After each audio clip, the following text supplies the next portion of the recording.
Hello, welcome to Best Movies channel. In this video, I introduce the story of Dr. Strangelove, or How I Learned to Stop Worrying and Love the Bomb. A black comedy film, so stay with me. At the end of the video, if you like the video, I will be happy you like the video and subscribe to the channel. Dr. Strangelove is a 1964 political war black comedy film directed, co-written, and produced by Stanley Kubrick and starring Peter Sellers in 3 roles, including the title character. The film also stars George C. Scott with Sterling Hayden, Keenan Wynn, Slim Pickens, and Tracy Reed. The film, which satirizes the Cold War fears of a nuclear conflict between the Soviet Union and the United States. At the Verbelsen U.S. Air Force Base somewhere in the continental USA, the eccentric Brigadier General Jack D. Ripper orders the 34 nuclear-armed B-52s of the 843rd Bomb Wing past their fail-safe points where they normally hold awaiting possible orders to proceed into Soviet airspace. He also tells the personnel on the base that the US and the USSR have entered into a shooting war. In the war room at the Pentagon, Air Force General Buck Turgidson briefs President Merkin Muffley about the attack that General Ripper ordered. Although a nuclear attack should require presidential authority to be initiated, Ripper used Plan R, an emergency war plan enabling a senior officer to launch a retaliation strike against the Soviets if everyone in the normal chain of command, including the president, has been killed during a sneak attack. Plan R was intended to discourage the Soviets from launching a decapitation strike against the president in Washington to disrupt U.S. command and control and stop an American nuclear counterattack. Turgidson tries to convince Muffley to take advantage of the situation to eliminate the Soviets as a threat by launching a full-scale attack. Turgidson believes that the United States is in a superior strategic position, and a first strike against the Soviet Union would destroy 90% of their missiles before they could retaliate, resulting in a victory for the U.S. with acceptable American casualties of no more than 10 to 20 million killed, tops, depending on the breaks. He is rebuked when Muffley instead admits the Soviet ambassador to the war room, contacts Soviet Premier Dmitry Kisov on the hotline, and insists on giving the Soviets all the information necessary to shoot down the American planes before they can carry out their strikes. Group Captain Lionel Mandrick, also played by Peter Sellers, an RAF exchange officer serving as General Ripper's executive officer, realizes that there has been no attack on the US when he turns on a radio and hears pop music instead of civil defense alerts. When Mandrick reveals this to Ripper, and Ripper refuses to recall the wing, Mandrick announces that he will issue the recall on his own authority. But only Ripper knows the 3-letter code necessary for recalling the bombers and locks the 2 of them in his office. Mandrick tries to convince Ripper to give up the 3-letter code.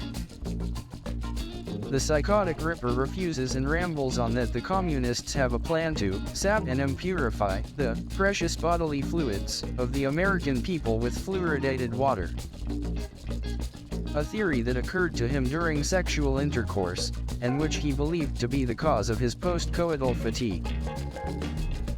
Over the phone, an unseen and drunken Kisov reveals to the Soviet ambassador that their country has installed an active doomsday device, which will automatically destroy all human and animal life on Earth if a nuclear attack were to hit the Soviet Union. The doomsday device is operated by a network of computers and has been conceived as the ultimate deterrent. As a safeguard, it cannot be deactivated, or it will set itself off. Because its hardware and programs have been configured in such a way that an attempt at its deactivation would be recognized as sabotage. The doomsday weapon is described as based on cobalt thorium-G. This was inspired by the real idea of a cobalt bomb, conceived by nuclear pioneer Leo Szilard, founder of Council for a Livable World. According to the Soviet ambassador, life on Earth's surface will be extinct in 10 months and was made as a low-cost alternative to the bomb race. The president now calls upon Dr. Strangelove, a former Nazi and strategy expert, sellers in his third role.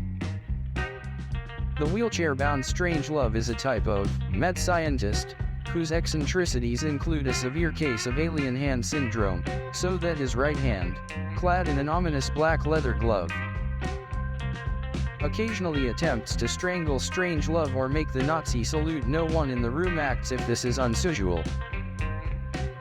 Strangelove also slips in addressing the president as either Mein President or even Mein Führer. Strangelove explains the principles behind the doomsday device, which he says is simple to understand, credible and convincing. He also points out that a doomsday device kept secret has no value as a deterrent. The Soviet ambassador admits that his government had installed it a few days before they were going to announce it publicly to the world, because Kissoff loves surprises. U.S. Army paratroopers sent by the president arrive at Burpelson to arrest General Ripper. Because Ripper has warned his men that the enemy might attack disguised as American soldiers, the base's security forces, and Ripper himself, with a .50 caliber M1919 Browning machine gun kept in his golf bag, open fire on them. After a fierce firefight, the army forces win the battle and gain access to the base, and Ripper, fearing torture to extract the recall code, commits suicide. Colonel Bat Guano shoots his way into Ripper's office, but suspects that Mandrick, whose uniform he does not recognize, is leading a mutiny of deviated pre-verts, and proceeds to arrest him. Mandrick convinces Guano that he has to call the president to tell him the recall code, which he has deduced from Ripper's desk blotter doodles to be based on the initials for the phrases peace on earth and purity of essence. Since office phone connections had been knocked out by the fighting at the base, Mandrick is forced to use a payphone to try to contact the president. Not having the correct change to place a long-distance call to the Pentagon, Mandrick persuades Guano to shoot a Coca-Cola vending machine to get the change out of it, and eventually is able to forward the likely code combinations to Strategic Air Command. The correct recall code, OP, is issued to the planes, and those that have not been shot down return to base except for one. Its radio and fuel tanks were damaged by a Soviet anti-aircraft missile, with the result that the plane is neither able to receive the recall code nor to reach its primary or secondary target, where, at the urging of the US president, the Soviets have concentrated all available defenses on the crew's own initiative, and losing fuel, the plane proceeds to fly at low level under radar to a closer target of opportunity. As they start their bomb run, the damaged B-52's bomb bay doors will not open, and Aircraft Commander Major T.J. King Kong goes down to the bomb bay to open them himself. He succeeds just as the plane reaches its target, and one of the nuclear bombs falls, with Kong still sitting on it. He straddles the bomb and rides it to the ground like a rodeo cowboy, hooping and hollering and waving his cowboy hat. The bomb explodes, triggering the doomsday machine. Back in the war room, Dr. Strangelove recommends to the president that a select group of about 200,000 or more people be relocated into a deep mine shaft, where the nuclear fallout cannot reach them, so that the US can be repopulated afterwards. Because of space limitations, Strangelove suggests a gender ratio of 10 females to each male, with the women selected for their sexual characteristics, and the men selected on the basis of their physical strength, intellectual capabilities, and importance in business and government.